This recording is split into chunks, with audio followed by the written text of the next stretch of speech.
अस्सलाम वालेकुम व्यूअर्स। मेरा नाम है उस्मान बट, मेरे साथ में मेमोश भाई। ये क्या हो गया मुझे बताएं। तो कहते हैं वो जज्बात पलट गए, वो सब कुछ पलट गया।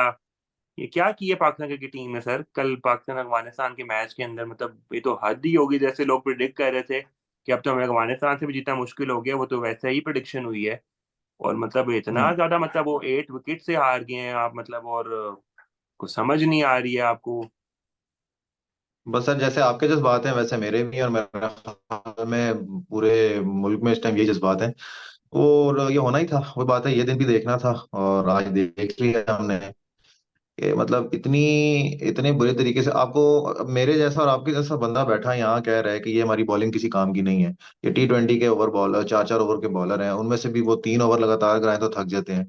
तो हाँ, आपके सामने हालात हैं, और वो क्रिकेट खेलेंगे तो यही होना था।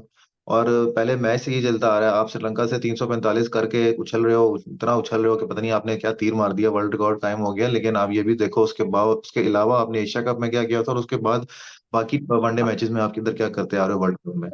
तो जब तक कोई बात, वो ये पैड़ी नीयतें हमारी नहीं ठीक होंगी, आपकी दोस्तियां अब यारियां आप नहीं देख, खत्म होंगी, तो यही होना। आप दोस्ती, वही दोस्ती कैसे इबादत है। तो इमामुल हक भी है वो, उस पे भी बड़ा क्रिटिसाइज हो रहा है।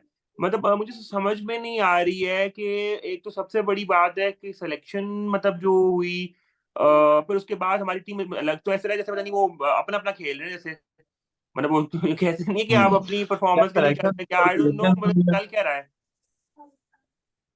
सिलेक्शन में बात यह है कि अगर आप इमाम और फखर की बात करोगे तो फॉर्म तो बेशक खराब थी उनकी, लेकिन इन्होंने काफी अरसे से परफॉर्म किया है, 3-4 साल से ये कंसिस्टेंटली परफॉर्म कर रहे हैं। और मेरे ख्याल में पाकिस्तान की तारीख में कोई पहली दफा ये कि 5-6 साल से को आपके दो कंसिस्टेंट ओपनर चलते आ रहे हैं। तो बड़ी अच्छी बात थी, बड़ी अच्छी कंसिस्टेंट टीम थी। इस एशिया कप से पहले हम बड़े अब दावेदार थे वर्ल्ड कप के कि इंडियन कंडीशन में मैच है और हम लोग अपनी जो है ना, अब फ्लैट पिचेस पे 350 भी चेस कर लेते हैं। हम लोग, हमारी बैटिंग जो है पहले टॉप 3 इस तरह, जिस तरह के एक टाइम पे जो पिछले 7-8 साल रोहित शर्मा, शेखर धवन और विराट कोहली ने रूल किया है, इस तरह हमारे ये फखर और बाबर और ये थे, इमाम थे। वो कि उनकी तरह वो तेज नहीं खेलते, लेकिन एटलीस्ट क्रीज के साथ जमे रहते थे और मैच बना देते थे। लेकिन लेकिन इसमें एंड टाइम इसमें पे आपको आके ये एक नहीं तो लगता, इसमें आपको ये नहीं लगता कि बाबर की कैप्टेंसी भी जो है ना, वो भी इतनी कोई अच्छी वो नहीं जा रही है? उसको चाहिए नहीं कि अपना एज अ प्लेयर पे फोकस करे, और उसको अब ये कैप्टनशिप को छोड़ देना चाहिए और किसी और को चांस देना चाहिए, जैसे कि विराट कोहली सर ने भी देखा, किया। बीइंग अ वो बाबर विराट बीइंग कोहली अ बाबर प्लेयर अच्छा खेल, और वो अब मतलब उसने। देखें, बीइंग अ बाबर फैन, मैं तो हमेशा से सपोर्ट किया। जब नया कैप्टन बना तो उस वक्त सारे, ओ जी, 1 महीना हुआ था तो एक ये हो गया, वो हो गया। भाई उसको टाइम तो दो, अब लेकिन अब 2-2.5 साल बल्कि शायद 3 साल होने वाले हैं तकरीबन। तो अब अगर सेम चीजें रिपीट होंगी तो मेरा ख्याल में बाबर के जो फैंस हैं वो भी इसी तरह ही होंगे। अब कितना को सपोर्ट करोगे आप किसी को? आप बड़े मैचेस में नहीं चलते हो। अगर अब आप अफगानिस्तान के अगेंस्ट फाइनली कुछ रन कर भी दिया आपने, तो आपको ये नहीं समझ आ रही कि ये पिच क्या है। मतलब अगर बैटिंग की नहीं है, मुझे तो बजाय मुझे भी यही नजर आ रहा था कि यार ये पिच इतनी आसान नहीं है, उसमें बॉल आपके बैट पे नहीं आ रही। तो इसका मतलब है, दो बॉलें अच्छी कराते हैं, दो गंदी बॉलें हर ओवर में दे ही दे रहे हैं। फिर आप कैप्टनसी की बात अगर कर रहे हो तो कैप्टनसी भी इसी में आ रही ना, कि आप ही ने टीम सेलेक्ट करवाई है, आपकी दोस्तियां चल रही हैं, शादाब वही मोड़ मोड़ के 2 साल से उसकी कोई वनडे में परफॉर्मेस नहीं है। हारिस रऊफ मेरे T20 हिसाब का से बॉलर मैंने है, कहा बड़े इसको बड़े प्लेयर्स कह ठीक रहे नहीं हैं भाई करना कि चाहिए। ये एक बार पूरा टीम। मतलब ऊपर से लेके नीचे तक इसको सारा सिलेक्शन कमेटीज हो, चाहे हमारी टीम हो, पर एक दफा पूरा इसको मतलब करे ना सही तरह से। इसको दोबारा से फ्रॉम द जीरो स्टार्ट नहीं करने की जरूरत है, क्योंकि आप देखें क्रिकेट बोर्ड के अपने मसाइल बहुत चल रहे होते हैं, सिलेक्शन कमेटीज के अपने मसाइल चल रहे हैं। कभी एक सिलेक्शन कमेटी आ रही है, नहीं आ रही, कोई एक रिजाइन कर रहा है, कोई वहां रुसा हुआ बैठा हुआ है, कोई वहां रुसा हुआ बैठा हुआ है। एक तो मेरे ख्याल में वो देखें, वो अब भी तो सारा बात देखना खुलेंगे, क्रिकेट पिंडोरा बोर्ड में। बॉक्स खुलेंगे ना, तो जो ये बड़ी चेयरमैन जबरदस्त बात होता है, जाएगी। चेयरमैन भी है, वो भी तो ऐसे ही है ना।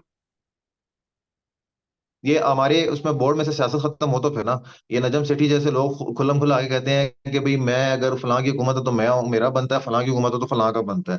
तो अगर आपकी यही नीयत है, आपकी यही सोच है, जका अशरफ आया, जका अशरफ ने एक अक्लमंदी ये की कि उन्होंने पुरानी चीजें छेड़ी नहीं। कि यार बजाय के फॉर एग्जाम्पल विकी आर्थर, जो कि अजीब बेवकूफाना हमारी एक वो है कि यार उसको ऑनलाइन कोच रखा हुआ हमने, जो बंदा बाहर बैठा है वो वहां से कोचिंग करेगा। मतलब कि आप सोच देखें हमारे नजम सेठी साहब कि उन्हें उनके मतलब दुनिया में कोचेस खत्म हो गए कि उन्होंने अपने को के वो रखा ऑनलाइन कोच के, पता नहीं क्या कर दे इसमें।